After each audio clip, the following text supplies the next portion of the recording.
Episode 8, we pick back up with how Valium works on the body, what taking Schedule 4 controlled substances with alcohol and how that's never a good idea. We look deeply into the effects of mixing alcohol and Valium, why Joe brags about the US FBI being involved, when there's really no record of this. But we heard straight from the president's mouth that if you are in crypto, are one of his supporters, and you're getting investigated, your investigation will be dropped.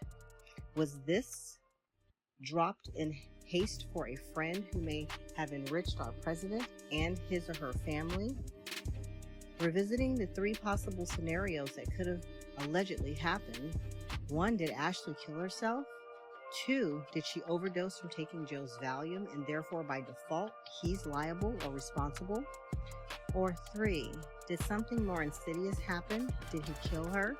Joe admits to unlocking Ashlee's phone, so Joe has access to her phone. We know the police said they reviewed what ChatGPT questions Ashlee asked the day of her alleged suicide and the weeks leading up to it. Could Joe have asked those questions in an effort to cover up his plans to hurt Ashlee? Let's dive into episode 8, Theatrics that showed who was really sick, and let's try to get to the bottom of this. Valium is fast acting, with oral doses taking effect in 15 to 60 minutes. It's classified as a Schedule 4 controlled substance, reflecting its potential for dependency and misuse. Patients are advised to avoid alcohol and certain medications while taking Valium, and it should not be stopped abruptly after long-term use due to the risk of severe withdrawal symptoms. Very interestingly, an online find will tell you, get medical help right away if you stop using Valium and have symptoms such as unusual muscle movements, being more active or talkative, sudden and severe changes in mood or behavior, confusion, hallucinations, seizures, or thoughts about suicide. Shall we say that last one again? Or thoughts about suicide. Now, after reviewing why Valium is prescribed, and after everything Joe has claimed about Ashlee's mental health, one can allege that Ashlee may have been on the receiving end of Joe's erratic pill-popping behavior. Really, could he have already been taking Valium and been addicted, and they started to do it recreationally? Like, it really is so many open doors and so many ways that this could have happened. Isn't it concerning that Valium has a high risk of making one suicidal, especially when combined with alcohol? There's so many possible scenarios, like they could have partied, and while she was out drugged, Joe could have used her phone and text messaged her mom. Of course, we will never know, and we're just left with Joe's accounts of what happened that night, when there's so many other possibilities of what could have happened. So June 20th, 26, Joe posts on Instagram, what is the top law enforcement agency in the United States, and what were they doing in Zanzibar after the media decided to run with a race-baited, patently false narrative about what happened to Ashlee in Zanzibar?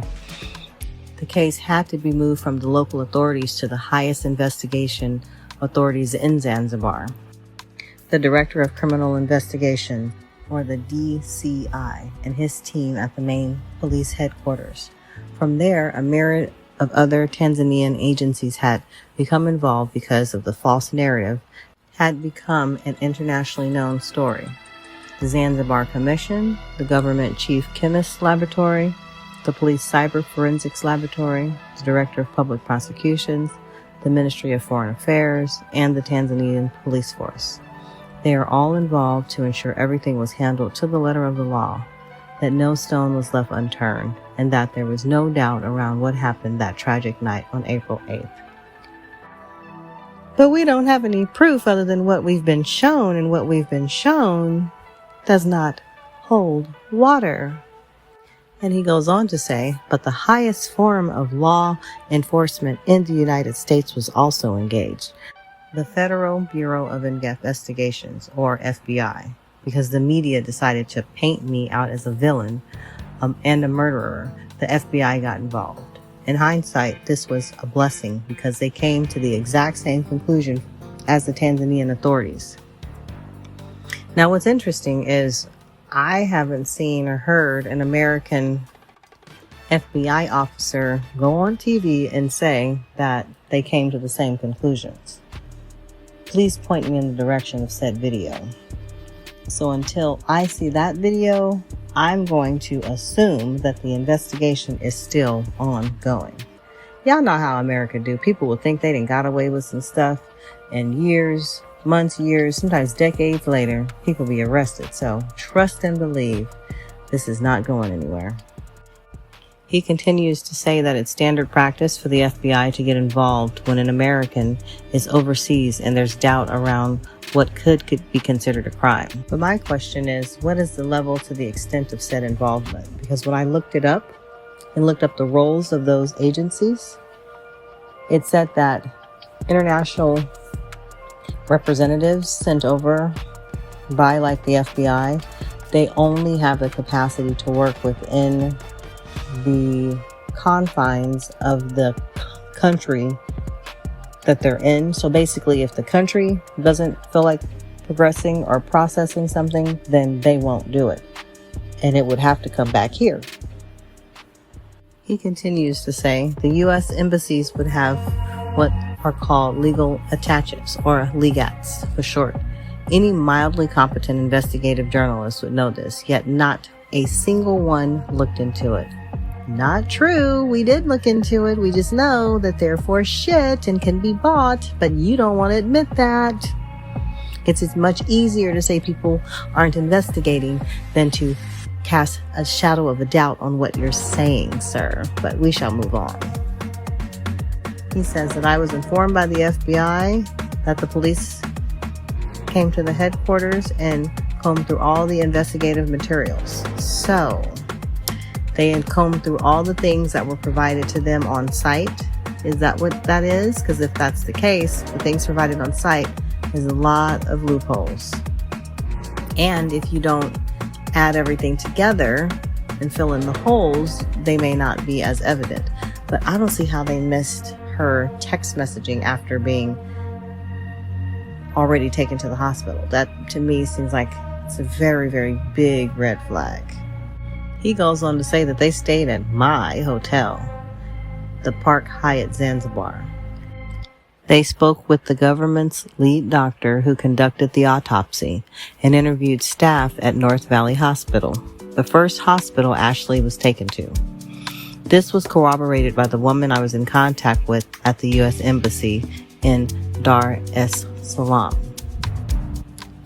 Now, he gets a little sassy and antagonistic right here. He goes, ask yourself, when I return to the United States, wouldn't I be apprehended by the FBI the second I landed if there was any doubt in what happened to Ashlee? And I argue, with the Payola Office that we currently have, no. Murderers, criminals, and thugs that are put in jail are literally paying to get pardons right now. So this whole statement doesn't hold any weight. And who's not to say that someone isn't digging into Ashlee's tragic story right now? I mean, clearly, because I've been able to point out the following. Discrepancies in Joe's timeline on several occasions. He first reported that Ashlee couldn't have kids in January, but then she found out she couldn't actually have kids in March. He posted that.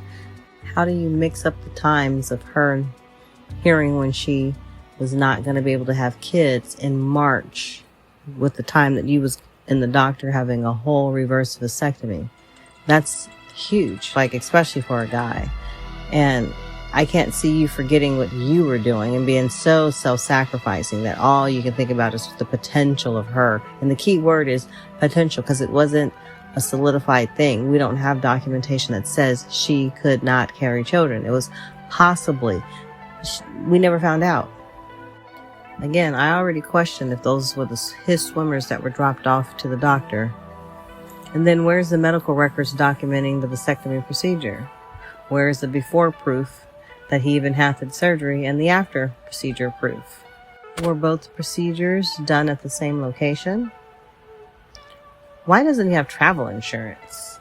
Why is he paying out of pocket for a medevac? Like, if for him to be as rich as he is, supposedly, and travel as much as he do, yeah, travel insurance would totally be a part of the package.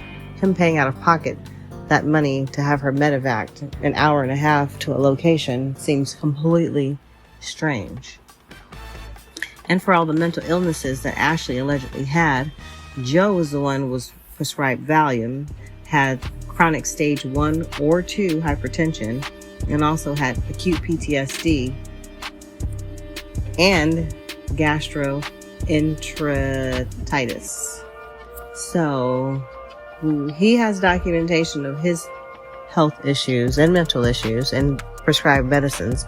But we're supposed to presume and believe from him that all the stuff that he potentially could be suffering from is supposed to be coming out of this poor woman's body and soul.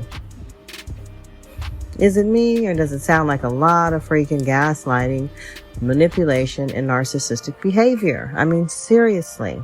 But again, this is my opinion. During the morning of Ashlee's alleged overdose on Valium, why did he tell Yolanda that it was 4:45 a.m. when it actually was 6:43 p.m.? It's a huge difference in time. And since he had the passwords to her phone, wouldn't it stand to reason that he had the passwords to all her other electronic devices and therefore could have asked ChatGPT any questions? The timestamp of her unresponsiveness is 8:55 and is confirmed via the Republic of Tanzania Ministry of the Home Affairs, Tanzania Police Force. So how can Ashlee send text messages at 10:17 to Joe and 10:21 p.m. to Yolanda? Why is Joe paying for the hospital doctor's stay? Again, if he were in the States, you would not be able to have this much access to the materials, the crime scene, what's going on, the investigation. And to have him ruled out as a suspect just because he showed up and he's a white rich man? No, that just is crazy. As I previously reported, through the Human Rights Association, the HRA, that place that Joe said that we journalists didn't do any investigative work on. Basically, they issued a formal call to the police and ordered that an independent investigation into the circumstances of her death be handled.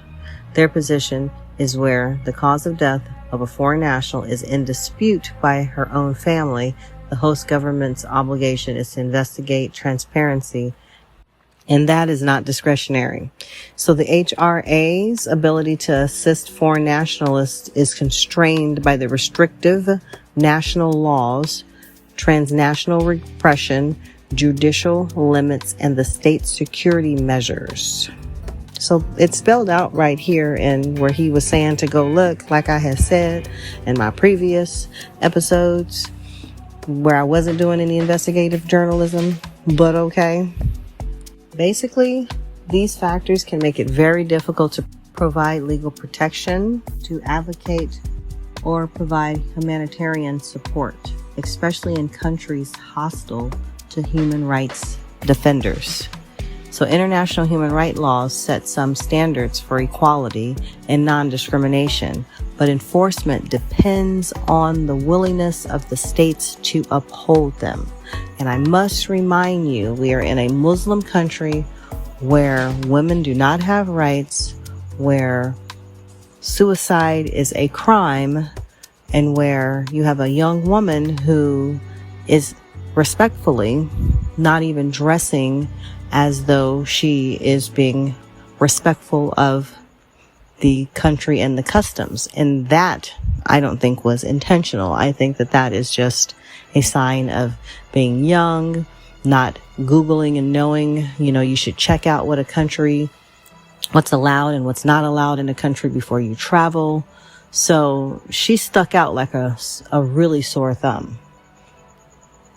And I am not sure, but I think it was cut from the previous episodes. So I'm going to put it in now and not scrap it. So while Chimbrera's actions demonstrate engagement with reform, accountability, and public communication, basically letting us know what's going on and appearing to be transparent in the whole process. The reliability of the DCI office is also shaped by systematic challenges in Zanzibar's justice administration. For example, the Office of the Director of Public Prosecutions faces issues with records management that could delay justice delivery. So things like this that are that small or seemingly to be that small, they actually highlight these structural weaknesses that may indirectly affect the credibility of an investigation and prosecution of any type of case.